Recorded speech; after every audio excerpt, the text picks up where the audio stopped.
Olá, amigos. Nossas saudações cordiais. Com muita alegria, nós estamos aqui para o GELAC mais uma vez, Grupo Espírita Luz, Amor e Caridade, nessa última preleção doutrinária do ano, dia 27 de dezembro, em que nós vamos falar sobre Jesus, sobre uma exortação muito especial. Confia-te ao Cristo. E para nós é motivo de muito júbilo, nos sentimos lisonjeados por ter a oportunidade de reflexionar mais uma vez sobre os ensinamentos profundos do nosso amorável Mestre. Espero que todos tenham passado muito bem o Natal, com os votos de que o Ano Novo também venha cheio de recomeços, de continuações daquilo que vem dando certo. Que Deus abençoe os nossos bons propósitos e que a gente possa se reencontrar ainda muitas vezes para continuar estudando sobre o Evangelho. Então, antes de nós começarmos, a fim de que nós possamos nos aclimatar psiquicamente, aqueles que se sentirem à vontade, convidaria para que fechassem os olhos, que nós pudéssemos trazer à nossa tela mental nosso Senhor Jesus Cristo, e que possamos endereçar a Ele as nossas melhores vibrações e sentimentos. Que seja para o teu coração verdadeiro, Senhor, as nossas melhores intenções, projetos e planos. Abençoa todos os nossos passos, para que possamos seguir sempre com perseverança e caridade, sem esmorecimento, sem desistência, sem desertar do dever, e que o Senhor possa nos envolver sempre na sua santa e divina paz. Que assim seja. Então, gente, vamos falar sobre essa exortação Confia-te ao Cristo. É interessante porque o verbo confiar tem basicamente dois sentidos. O primeiro deles é o de entregar a algo ou a alguém a responsabilidade de um trabalho ou de uma missão, ou ainda incumbir alguém de algo. Por exemplo, quando a gente fala, eu confiei ao pai a educação dos meus filhos. Ou quando a gente diz, confiava que ele não deixasse a panela queimar. A gente é como se transferíssemos a responsabilidade de alguma ação, ou no caso primeiro da tutela de uma criança a uma pessoa, e a gente acreditasse na capacidade dessa pessoa honrar essa confiança, fazer aquilo que precisa ser feito. Só que o verbo confiar também tem outro sentido, o sentido de pôr algo, alguém ou a si mesmo sob a guarda e os cuidados de uma pessoa, de uma instituição ou quem se tenha confiança. Quando a gente diz, por exemplo, eu confiei-lhe as minhas confidências. Quando a gente se abre para um amigo, para uma pessoa e conta coisas íntimas, né, que ocorreram conosco. Ou então, confiei-me aos seus cuidados, seja um médico, um terapeuta ou algum outro especialista. Então, observe que os sentidos, embora se tratem da mesma palavra, tem uma sutileza na diferença entre eles. No primeiro, o sentido, né, do primeiro sentido do verbo confiar, é como se fosse uma transferência, uma incumbência de responsabilidades a alguém, que é um passo muito significativo e importante, quando acreditamos que de fato o outro realmente será capaz de cuidar daquilo que nós lhe designamos. Já esse segundo sentido que nós conversamos para o verbo confiar, nos parece um pouco mais audacioso, porque pressupõe uma entrega com implicação própria. Porque normalmente, quando a gente fala, né, sobre confiar-se aos cuidados de alguém, nós estamos citando, incluindo o nosso próprio envolvimento pessoal. E quando a gente trata do exercício cristão, da prática do evangelho, isso ocorre a todo momento. O nosso próprio envolvimento pessoal, a nossa implicação, ela necessariamente tem que estar incluída, senão a gente não consegue praticar ou viver aquilo que a gente esposa, aquilo que teoricamente a gente já sabe. Então, na reflexão de hoje, nós propomos a seguinte exortação: depois de confiar em Deus, na sua magnanimidade, bondade, misericórdia, agora confia-te a ti mesmo ao Cristo. Entrega-te em suas mãos para que ele cuide de ti. Aceitam essa proposta? Na obra Coragem, o Espírito Emmanuel, pela psicografia de Chico Xavier, vai escrever uma bonita mensagem intitulada Confiança Recíproca, uma das mensagens mais interessantes. O instrutor espiritual nos lembra que muitos companheiros na Terra se declaram indignos de trabalhar na seara do bem, alegando que não merecem a confiança do Senhor, quando a lógica patenteia outra coisa. Se o Senhor não te tivesse observado o devotamento afetivo, não te entregaria à formação da família, em cuja intimidade criaturas diversas te aguardam carinho e cooperação. Olha que visão interessante. Às vezes nós subestimamos a nossa capacidade de amar, mas Deus, que nos conhece em intimidade, confia em nós. Tanto que ele nos dá oportunidades iluminativas para que a gente demonstre o nosso crescimento, o nosso aprimoramento espiritual. Através de tais experiências, a gente consegue colocar em prática todas aquelas proposições que, em teoria, a gente já conhece. Então, é justamente por entender a necessidade que nós temos da prática na educação moral, no processo de desenvolvimento dos nossos potenciais, dos nossos dotes de amor, que o Senhor, que confia em nós, nos dá essas oportunidades para que nós possamos aproveitar. Ou seja, é justamente por ter a confiança do Cristo em nós que nós devemos não apenas confiar nele, no Cristo, mas confiarmos-nos a ele, que há uma diferença. Confiar em Cristo é confiar que ele faz bem o seu papel. E isso não necessariamente tem uma implicação própria. Eu posso simplesmente confiar que, ao ver uma situação de miséria e pobreza, Deus enviará alguém para aliviar a fome daquele irmão, sem necessariamente que eu me veja como um instrumento, promotor dessa caridade, dessa doação de amor que promana do Pai. Então eu posso confiar no Cristo, que ele vai resolver aquele problema, quase como se eu estivesse me desincumbindo, sem nenhuma implicação própria. Mas confiar-me a Cristo é colocar-me em suas mãos. É do tipo do pensamento. Quando nada mais restar, eu tenho o Cristo e isso me é suficiente.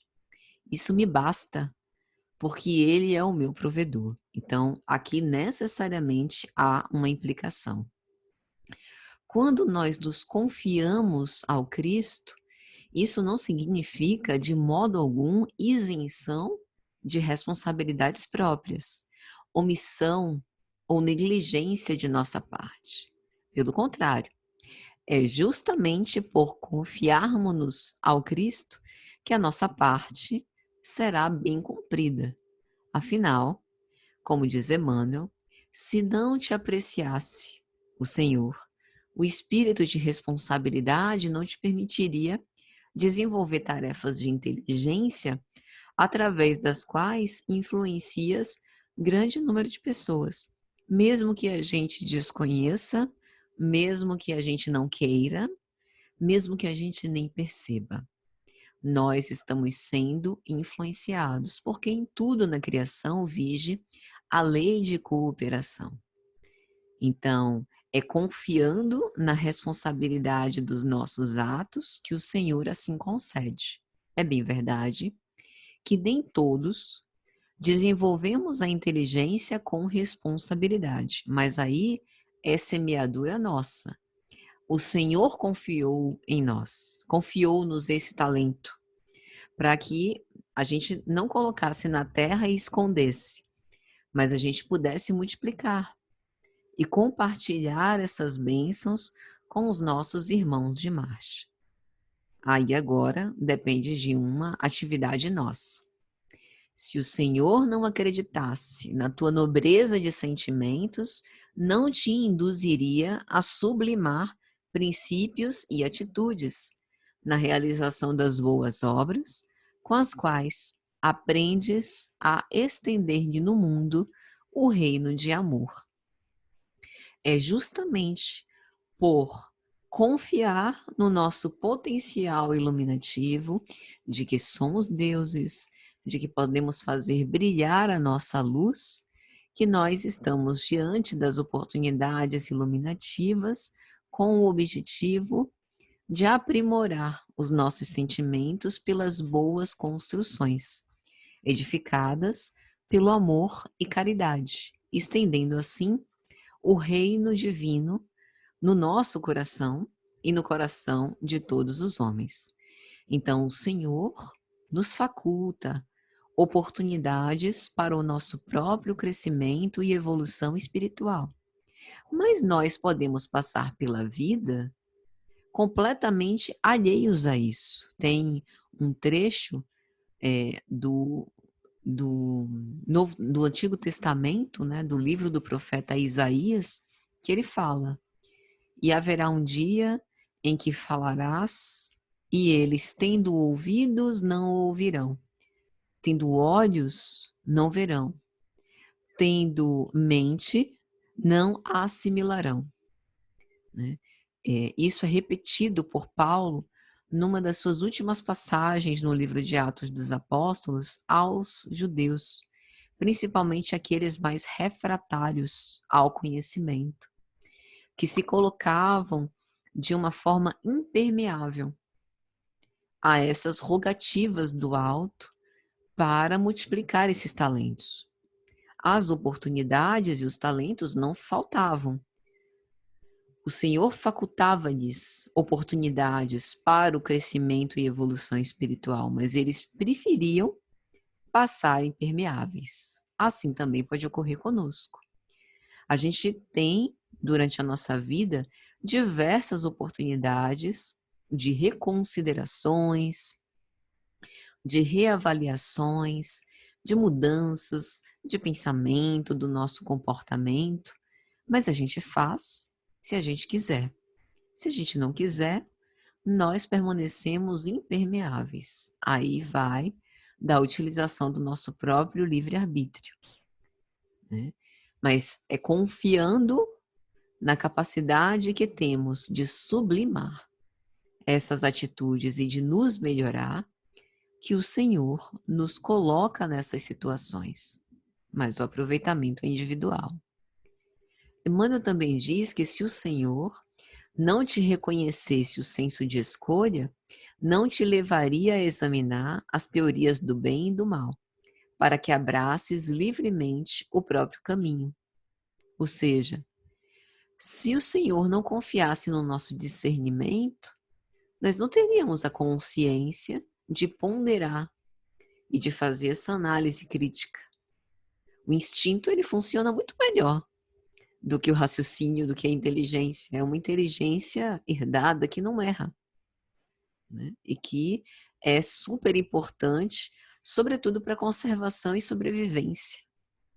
Mas o exercício do livre-arbítrio nos permite evoluir, se utilizarmos o livre-arbítrio para esse fim, escolhendo e abraçando livremente o nosso próprio caminho, a gente também vai evoluindo, né? E assim por diante. Então a gente se questiona qual uso nós temos dado aos recursos que estão nos sendo ofertados. Se o Senhor não confiasse em nós, não nos daria por empréstimo o filho que educamos, a afeição que abençoamos, o solo que cultivamos, a moeda que damos, porque não cai nenhuma folha de uma árvore sem que o Pai o queira, como ensinou Jesus.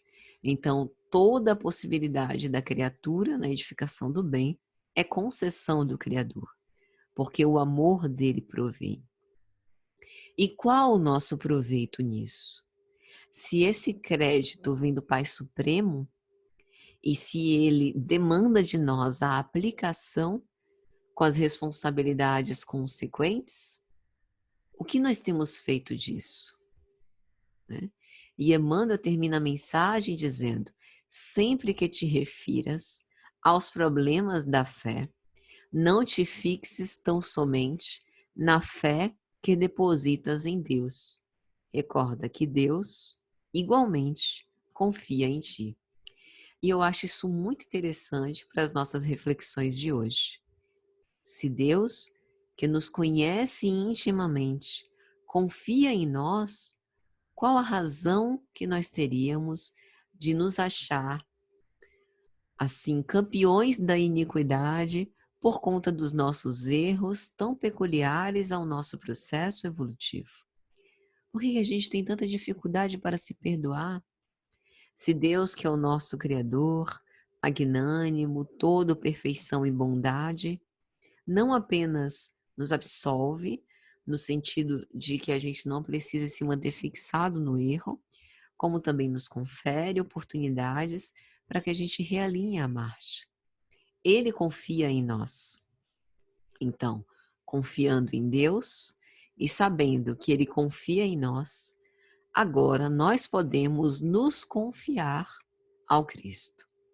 O que significa dizer mais do que acreditar, confiança de que Ele faz o seu trabalho, mas entregar a nossa própria vida para a construção e a edificação desse bem, cuja ideia tanto nos anima e que nos faz sentir tão felizes, né? Dar tanto significado à nossa existência. O Espírito Emmanuel narra na obra Paulo e Estevão, pela psicografia de Chico Xavier, no enternecedor diálogo entre Abigail e Saulo, o seguinte: diz Abigail a Saulo: o Evangelho nos conhece pela confiança inesgotável e pela fé ativa ao serviço do Todo-Poderoso. É preciso ser fiel a Deus, Saulo, ainda que o mundo inteiro se voltasse contra ti, possuirias o tesouro inesgotável do coração fiel. A paz triunfante do Cristo é a paz da alma laboriosa que obedece e confia. Não tornes a recalcitrar contra os aguilhões. Olha que diálogo expressivo de Abigail com Saulo. Esse momento na vida de Saulo foi um momento muito difícil, um momento pelo qual tantas vezes nós também passamos. Ele havia realinhado a sua marcha, percebido os seus erros, e a emoção está vindo, percebido os seus erros, se defrontado com o seu passado de culpas, e ao invés dele permanecer paralisado no erro, não obstante todo o tormento íntimo, toda a dificuldade de ver-se desnudo, ver-se como é, pecador, pequeno, revoltado, transferindo para os outros, né, projetando nos outros seus próprios inimigos, adversários interiores, ele elege o trabalho. Ele não recomeça num lugar distante. Ele recomeça no berço onde nasceu, para que as pessoas que o viram crescer e aplaudiram a sua honra e glória como doutor da lei, pudessem testemunhar a sua mudança. Saulo caminha de retorno em direção ao lar. O lar que nos arrima, o lar onde nós vamos encontrar aqueles que nos carregaram nos braços, que foram os primeiros nessa reencarnação a nos receber, entre afagos, beijos e carinhos. Por mais que tenham errado, por mais que tenham sido falhos, como todos os exemplares da espécie humana, ele retorna ao lar paterno, porque depois de ter feito essa grande mudança na sua vida, todos lhe fecharam as portas. Os seus antigos amigos foram encontrados e fingiram não o reconhecer. Mandaram os empregados dizer que não estavam em casa. E ele segue adiante. Saulo poderia ter desertado e retrocedido por muitas vezes. Ter dito, isso é loucura. Eu não vou abandonar a minha vida, tudo que eu construí como doutor da lei. Eu não vou dar as costas aos privilégios de que gozo publicamente, socialmente, por conta de um Cristo que, na verdade, eu nem sei ao certo, nem sei em profundidade se realmente amo, se isso é o que realmente eu quero fazer. Saulo confia em Cristo em primeiro lugar. Ele confia não apenas no poder da sua palavra, mas no poder redentor daquele que, tendo força suficiente para o esmagar e o destruir, estende as suas mãos luminosas, radiosas, externando amor, carinho, compaixão, dizendo que ele era um vaso eleito e que precisava dele para o trabalho evangélico. São tantas as demonstrações de coragem, de vencer a si mesmo de Saulo, que é difícil a gente dizer o que foi mais relevante na história dele, né? Onde que essa transformação de fato começou, mas apontaria que nesse momento, né, quando Saulo está à beira da estrada de Damasco, que vê o Cristo, Senhor, o que queres que eu faça? Antes daquele momento, ele já confiava no Cristo, confiava no seu poder, confiava na sua luz, confiava na sua misericórdia. Quando ele diz, Senhor, que queres que eu faça? Esse é o momento da entrega. Ele confia a si mesmo ao Cristo, que é o que a gente está querendo transmitir com essa palestra. Essa entrega máxima, como quem diz, eu não escolho tarefas, eu não escolho onde ir, eu vou para onde me mandares, eu faço o que tu quiseres. Não é uma escolha fácil, não é uma decisão fácil. Confiar-se ao Cristo é passar por cima de muita coisa, sobretudo do próprio orgulho. Então, no momento quando, em desdobramento da alma, Abigail tem essa conversa com Saulo, ele já colecionava algumas desilusões muito fortes. Desilusões que talvez seriam suficientes para nos arruinar. Mas ele seguiu adiante.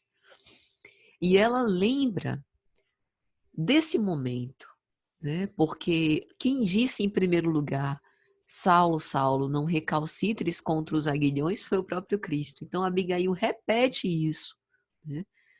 Em outras traduções, o Cristo teria dito, como te dói recalcitrar contra os aguilhões.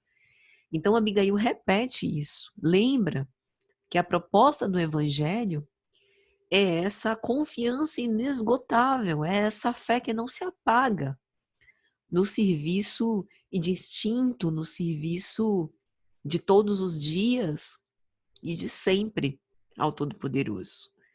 Ser fiel a Deus implica, não me importa as conveniências e o quanto eu precise ceder, eu vou renunciar, porque é o correto, é o que Deus espera de mim, porque Ele confia em mim, antes que eu confie nele, como a gente falou nessa mensagem de Emmanuel. E Abigail fala uma coisa que emociona, né? Que, assim, Abigail tem uma grande inteligência emocional e ela também tem uma grande sensibilidade. Ela diz aquilo que nos toca, né? Ainda que o mundo inteiro se voltasse contra ti, possuirias o tesouro inesgotável do coração fiel. Em outra passagem, quando ela é presa com seu irmão e seu pai, ela diz a Gesiel, ainda quando nós não tenhamos nada de nós mesmos, temos o coração a dar, né? Que é outra frase dela também muito tocante. Então, o que isso significa? Convenções, aplausos, audiência, tapinha nas costas, elogios, reconhecimentos, nem sempre o teremos. Quase sempre não o teremos. E essa posição, que foi a posição que Saulo estava enfrentando naquele momento, de não encontrar abrigo nem no próprio pai, o pai pede para que ele escolha ou o seu Cristo ou eu, e ele diz, ambos precisamos de Jesus. Então essa condição de Saulo é uma condição muito difícil, da alma combalida, e ela, nesse diálogo, reforça o bom ânimo dele, para que ele não transforme essa rejeição em indignação, em rebeldia, em agressividade, como ele errou no passado. Porque Abigail, nesse sentido, né, demonstrando um grande conhecimento psicológico, sabe que, não obstante o nosso grande esforço para vencer os nossos padrões e as nossas más tendências, a gente tem ainda, né, um primitivismo muito arraigado dessa tendência, né, à agressividade e à violência. Né? Então, que a gente não rejeite, assim como ela diz a Saulo, repetindo para nós, que nós não rejeitemos os corretivos do Senhor e nos confiemos ao Senhor, nos confiemos ao Cristo. E não há como não falar sobre o capítulo 6º de O Evangelho segundo o Espiritismo, o Cristo Consolador.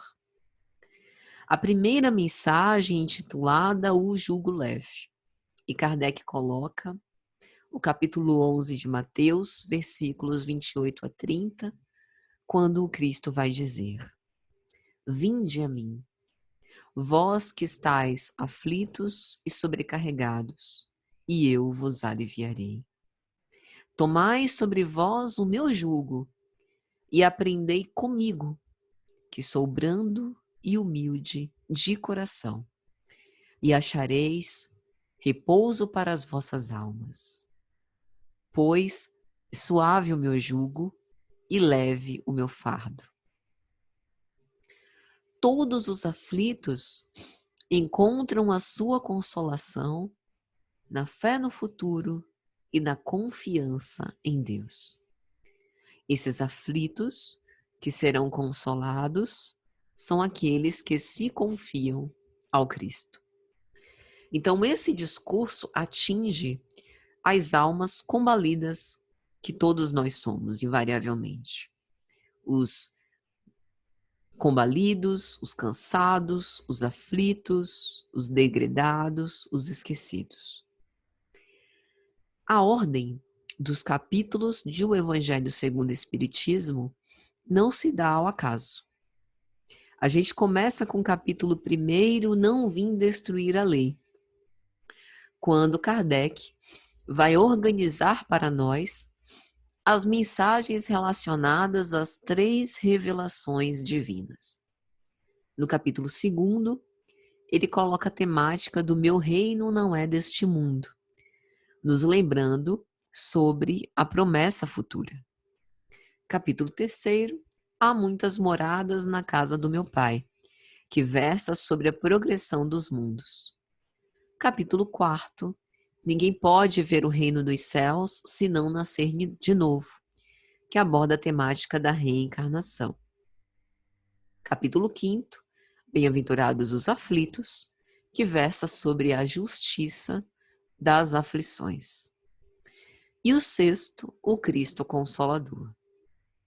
Ou seja, conhecendo as 3 revelações, a promessa da vida futura, a tendência da progressão dos mundos, o processo de reencarnação e um tratado sobre os sofrimentos, agora estamos adaptados, preparados para receber o Cristo Consolador. Nessa citação do capítulo 11 de Mateus, Jesus contesta o julgo farisaico, que muitas vezes trabalhava com um agravamento da pena. Jesus repreende a inclemência farisaica, que muitas vezes na condenação agravava o fardo do penitente. E, enquanto consolador, ele arroga a si a autoridade de Messias divino para receber em seus braços amorosos e carinhosos todos aqueles que necessitam de amparo e de conforto. Então, o jugo aqui proposto, esse vínculo de submissão e de obediência, é observar a lei divina. Basicamente, manter-se de acordo com o exercício da lei de amor. O fardo, a pena, o dever, é executar os princípios básicos, esposados pela doutrina espírita, que tem como base a filosofia moral do Cristo, o amor e a caridade. Então, a figura desse Cristo Consolador, para nós, é daquele que ressignificou a dor, que muito mais profundamente do que os maiores filósofos existencialistas que nós tivemos, nos fala dessa angústia existencial como constitutiva, como um aguilhão que mobiliza o espírito a questionar-se sobre o seu papel no mundo, sobre o seu papel na família, sobre o seu papel perante a própria vida. Ele fornece elementos suficientes para que sejamos capazes à autocura.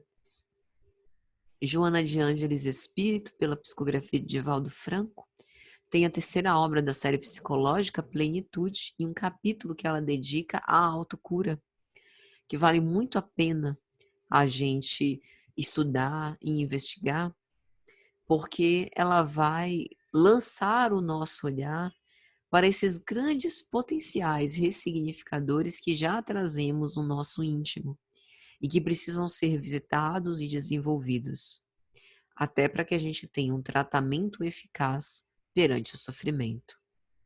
Jesus arrogou a nós a responsabilidade pelas nossas ações, elegendo esse amor à autonomia como o carro-chefe do seu messianato. Exortou-nos a substituir as lágrimas desesperadas da aflição pelo suor do trabalho, para que a gente também, ao mesmo tempo que deseje aplacar as próprias dores e consolo e conforto aos nossos sofrimentos, que a gente também se preocupe em secar as lágrimas daqueles que estão próximos a nós. O Consolador não nos traz um consolo apático, de inação. É um consolo ativo, presente em muitas das próprias manifestações de Jesus às criaturas. Ide e pregai, faça resplandecer a vossa luz diante dos homens, toma tua cruz e segue-me, vós sois deuses. É como nos diz Emmanuel na obra Fonte Viva, capítulo 17, Cristo e nós. A redenção procede do alto, mas não se concretizará entre as criaturas sem a colaboração ativa dos corações de boa vontade. Ou seja, a gente precisa se ajudar para que o céu também nos ajude. Afinal, nós já respiramos a atmosfera do Cristo. Mas precisamos também trabalhar com o objetivo de que possamos ser fiéis a essa mensagem e transformemos, né? Operemos a transformação que nós desejamos na nossa própria vida. Então, nós temos, diante de tudo isso, que essas observações do Cristo, elas visam nos colocar em contato com a prática mais excelente desse amor. Como ele nos diz no capítulo 14 de João, versículo 15: se me amais, guardais os meus mandamentos. E rogarei ao Pai, e ele vos dará outro Consolador, para que fique eternamente convosco, que ele coloca no versículo 16, que é o Paráclito ou Paracleto. Esse caminho para a verdade, o Espírito da verdade. Então Jesus havia plantado essa semente que germinaria futuramente. O Espiritismo vem levantar esses véus que ainda estavam obscuros, apresentando a razão como meio de interpretação do amor. E quando a gente fala sobre confiar-se ao Cristo, nós também estamos fazendo uma abordagem sobre desapego. Como a gente estava citando, Saulo, que ele precisou desapegar desse poder, dessa riqueza, desses privilégios de que ele desfrutava. Muitas vezes nós fazemos cobranças para sermos reconhecidos. Na dedicação maternal ou paternal, no nosso exercício profissional, nas nossas relações afetivas, nas considerações sociais e no próprio centro espírita. E a gente esquece de uma história muito bonita, geralmente lembrada no Natal, que o Cristo nos contou, que está em Lucas capítulo 14, versículos 12 a 15. Quando deres um jantar ou alguma ceia, não chames nem teus amigos, nem teus vizinhos que forem ricos, nem teus parentes, nem teus irmãos, para que não aconteça que também eles te convidem à sua vez e te paguem com isso. Mas, quando deres algum banquete, convida os pobres, os aleijados, os coxos, os cegos, e serás bem-aventurado, porque estes não têm com que te retribuir, mas ser-te-á isso retribuído na ressurreição dos justos. Jesus aqui está falando sobre desapego. É muito confortável e prazeroso fazer um banquete para os nossos amigos.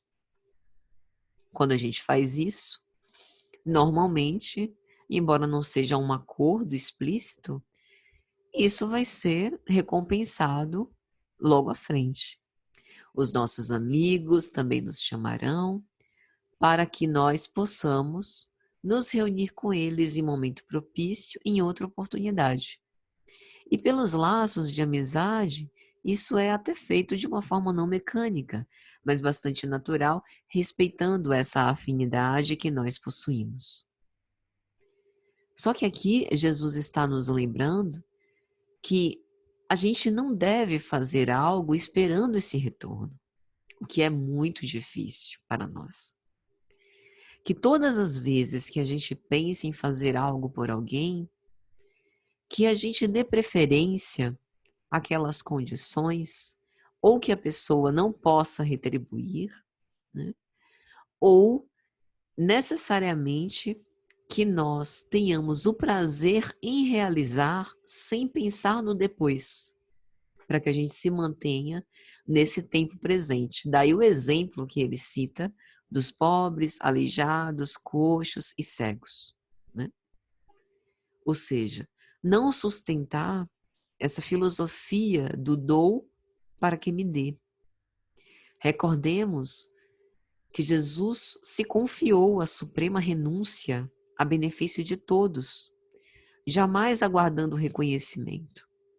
E no momento em que ele mais precisou, de fato, os seus discípulos ainda não estavam prontos para ajudá-lo. E assim que nós possamos nos livrar desses grilhões invisíveis do apego que invariavelmente podem nos deter em nossos voos rumo à gloriosa imortalidade.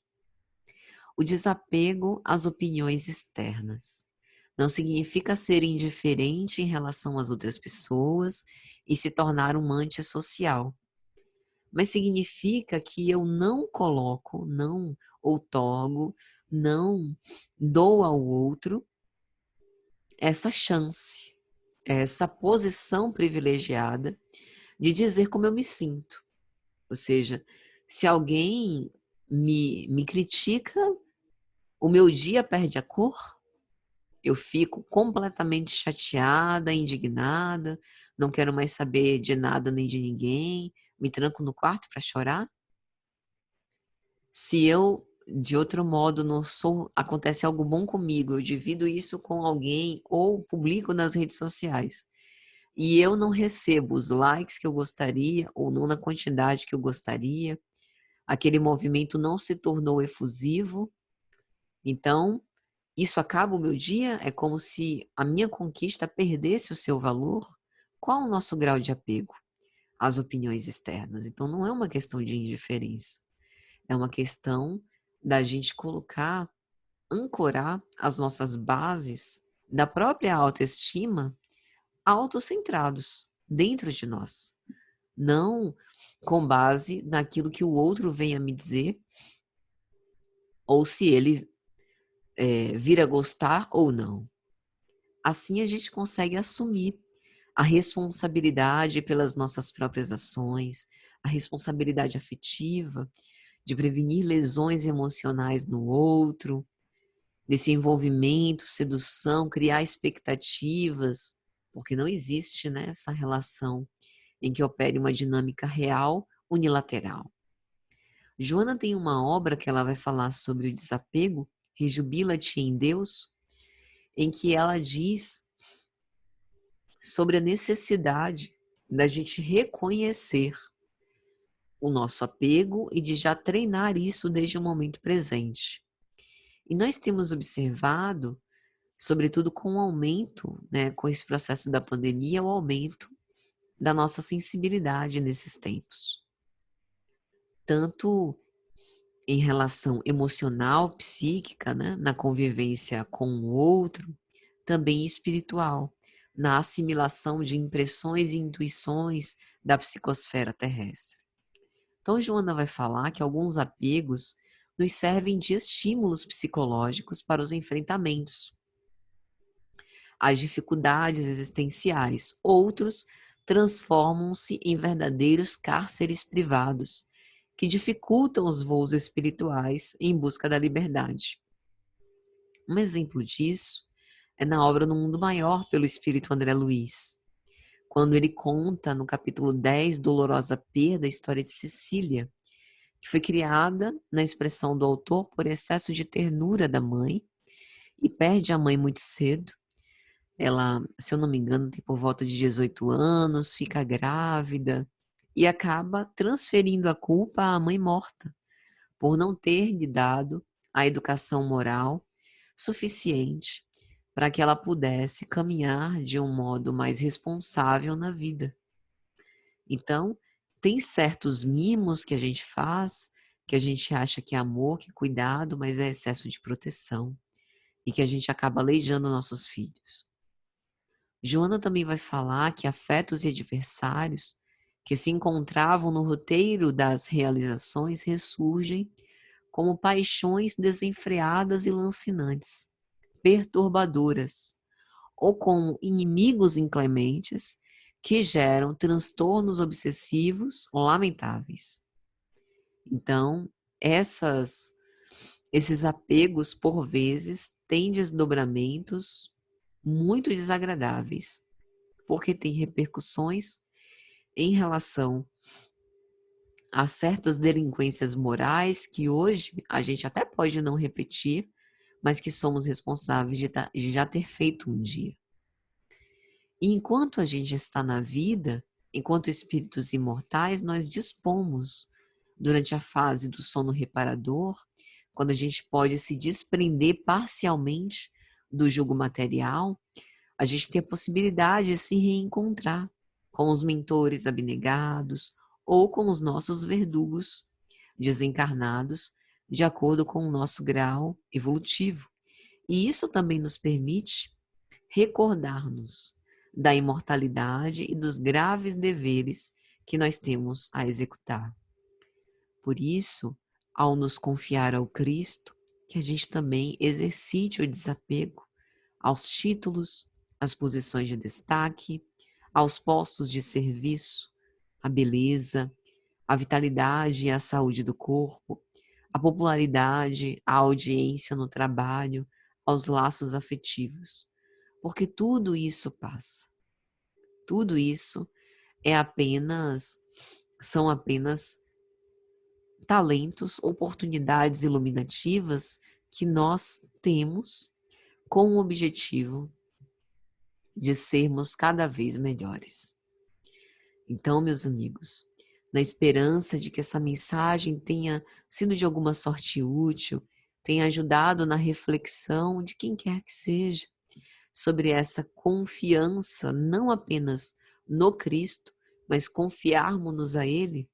Para terminar, eu gostaria de lembrar do capítulo 3 de Provérbios, versículos 1 a 12. Filho meu, não te esqueças da minha lei e o teu coração guarde os meus mandamentos, pois eles aumentarão os teus dias e te acrescentarão anos de vida e de paz. Não te desamparem a benignidade e a fidelidade. Ata-as ao teu pescoço, escreve-as na tábua do coração. E acharás graça e bom entendimento aos olhos de Deus e do homem. Confia no Senhor de todo o teu coração e não te estribes no teu próprio entendimento. Reconhece-o em todos os teus caminhos e ele endireitará as suas veredas. Não sejas sábio a teus próprios olhos, tema ao Senhor e aparta-te do mal. Isto será saúde para o teu âmago e medula para os teus ossos. Honra ao Senhor com os teus bens e com a primeira parte de todos os teus ganhos, e se encherão os teus celeiros e transbordarão de vinho os teus lagares. Filho meu, não rejeites a correção do Senhor, nem te enojes da sua repreensão. Porque o Senhor repreende aquele a quem ama, assim como o Pai ao Filho a quem quer bem. Então, meus amigos, que nós possamos aprender a confiar em Cristo e assim ter força e coragem suficiente a nos confiar ao Cristo, para que Ele opere na nossa vida as transformações necessárias, as modelações precisas, para que esse esboço imperfeito possa ser uma obra-prima perante os seus olhos. Feliz ano novo a todos, muita paz. Se Deus quiser, a gente retorna no ano que vem e que Deus nos abençoe e ilumine a todos. Para finalizar, vamos fazer a nossa prece de agradecimento. Senhor Jesus, te agradecemos não apenas por hoje, mas por todo esse ano, Gratidão por todos esses conhecimentos e oportunidades de reflexão que nós possamos guardar no imo do nosso coração todos esses entendimentos para que sejamos mais compreensivos, tolerantes, pacientes, amorosos, cristãos. Que o Senhor nos inspire e proteja sempre e nos envolva com tua paz. Um grande abraço, meus amigos, a todos, e até a próxima, se Jesus assim permitir.